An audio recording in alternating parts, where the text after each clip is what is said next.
guys, Nikki Wood here, and welcome to October. It is Halloween, and I thought it might be a good time to do some vlogs and some videos on things that are a little bit witchy or a little bit related to the season. And since Halloween is a little bit spooky, Ouija boards are a big thing that people kind of associate with that. I'm sure you guys have seen one before. Almost all of us have used them before as kids. It's a big black board with letters and numbers on it, and a hello and a goodbye and a yes and a no.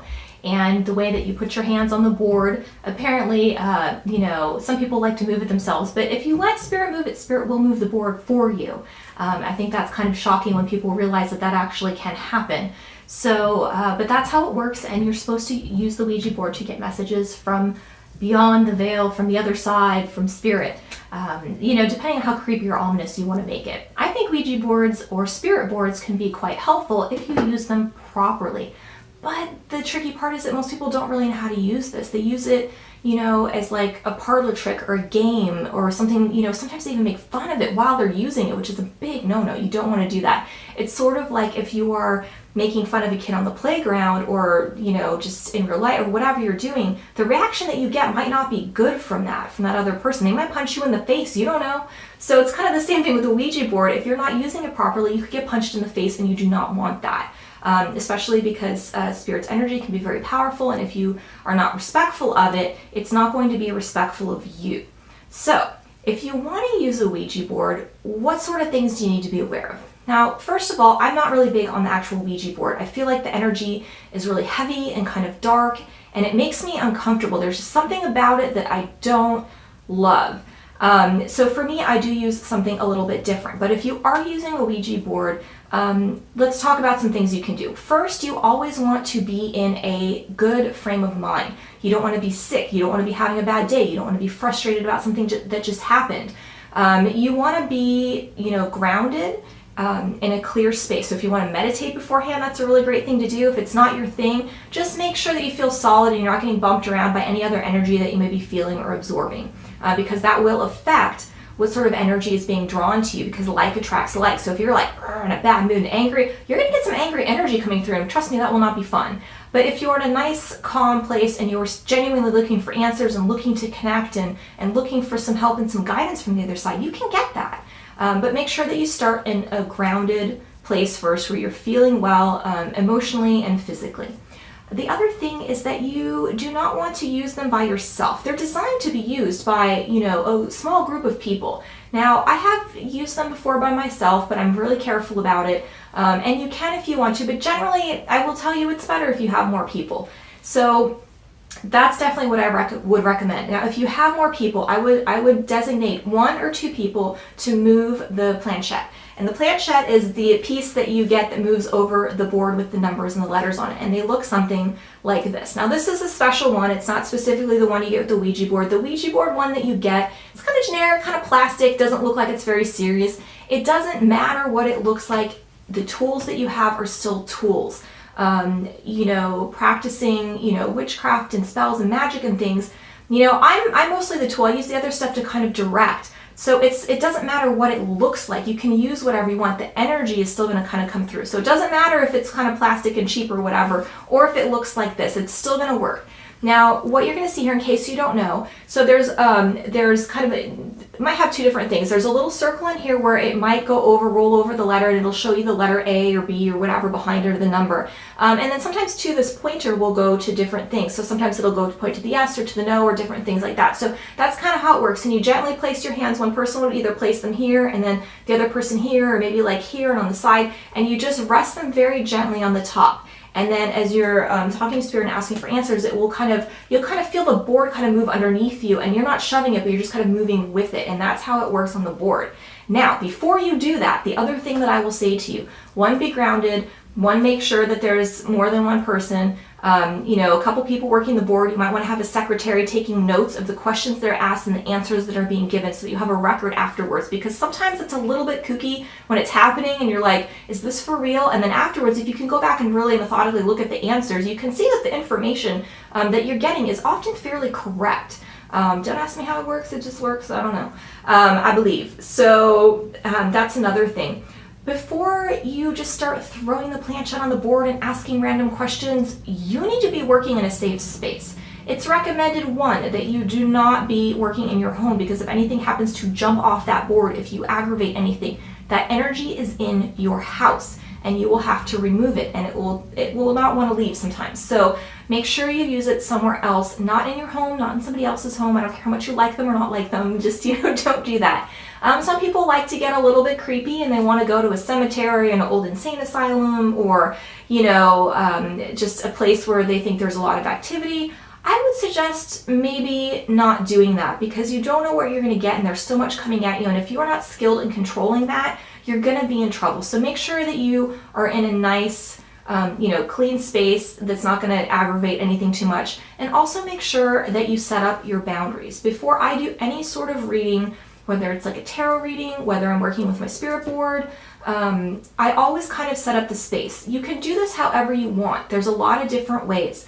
Some people like to create a circle around them with different tools. Some people like to just do a big circle of salt around them so you can see the salt ring.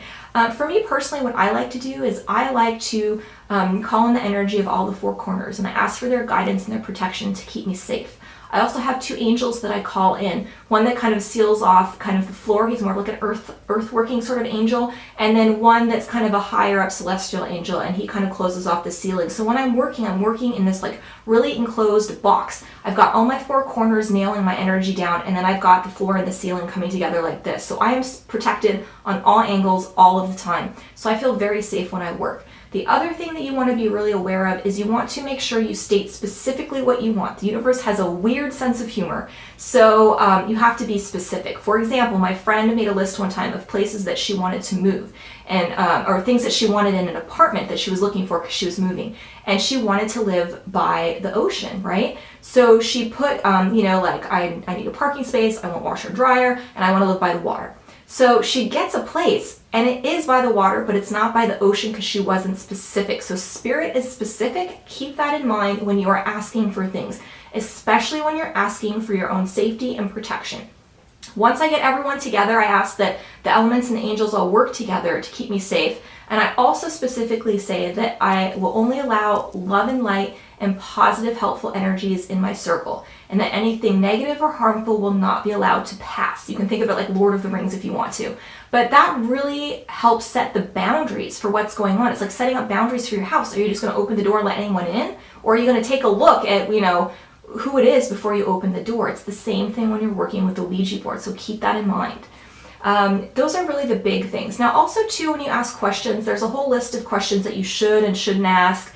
You can find those online if you want to, but don't ask any questions that you don't want to know the answers to.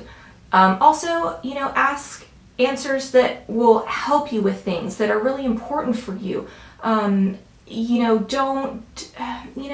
a wisecracker. Like, just don't.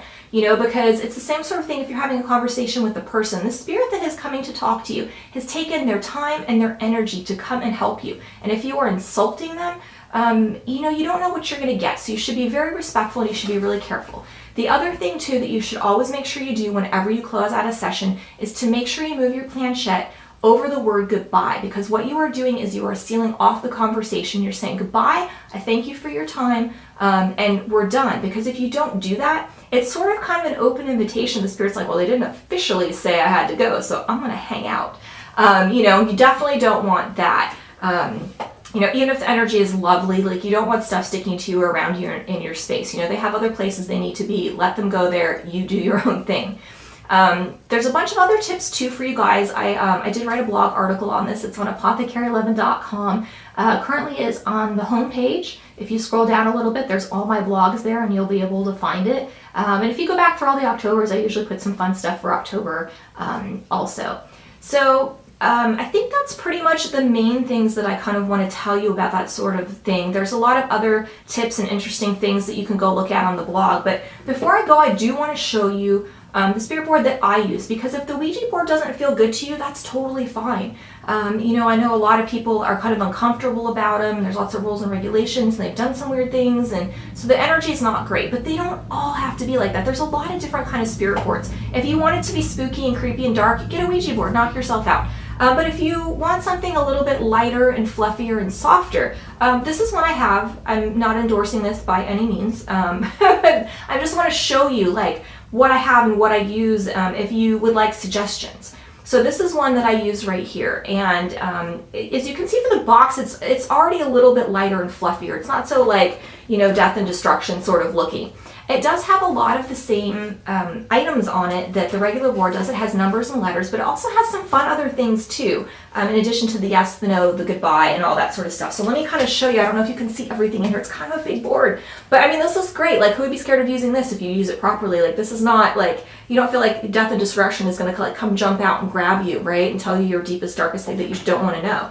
But, you know, here, so you can see here, you've got all of the numbers right here. You've got all the letters here. Some other cool features that this thing has is it has, here's all the astrological signs right here, which is kind of cool. So if you're asking, if you want to ask a question about a timeline or something, you don't have to rely on the planchette to tell you, like, work through all the numbers. It can go through one of these. You know, if it goes through Libra, you're going to know the time frame that something's going to be happening, which is really cool and much easier.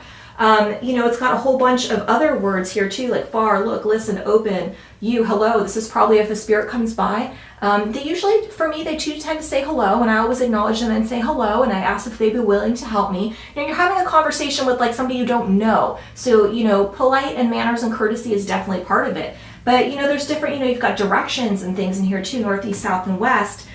You know, so, and then you've got also too, you've got the elements, air, fire, you've got water down here and earth. So it's kind of cool. It's kind of a cool board. It's a lot more versatile than a Ouija board. I just really like that it's not as heavy. If you like it, try it out. If you're interested, you know, go ahead. It comes, the planchette for this one's a little different. I'll show it to you right like this. It's a little circle like this, so you'll see on the end, on the back here, it'll roll over the letters or the numbers that you want, and you just very gently place your fingers here, and the other person's hands will go up on the top there.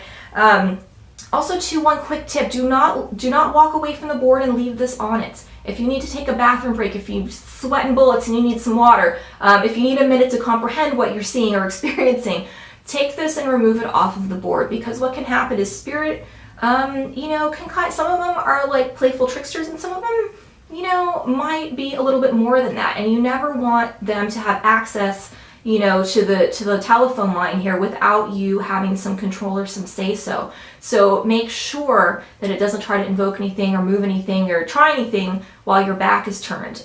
If you do have any problems with the board too, especially if you're a person that has a Ouija board and you feel like maybe it's turning on you or something like that, because I know they're hard to kind of give away or get rid of without other consequences, you know, you can always separate the planchette from the rest of the board. You can store them separately, and that also sometimes will help with things as well. So that's kind of the basics of what I want you to know about Ouija boards and spirit boards and things today. They're not as bad as people think. I've used them before, and they've been really helpful and really insightful, and sometimes just really fun. Sometimes you want to ask some more serious questions. Sometimes you want to ask something a little bit more lighthearted and playful. Just, you know, make sure that you're appropriate with what you're asking, and that you are thankful and appreciative of whoever it is that comes and helps you out, because they really don't have to. They're there because they want to help. So make sure that you always say thank you, and make sure you always say goodbye, which is what I'm going to do to you guys right now. So hopefully this video has been really helpful for you guys. If there's any other videos that you guys want to see on Halloween or anything else, please let me know. I'm open to making some more for you. But until next time, thank you very much for watching, and I hope that you have a beautiful day.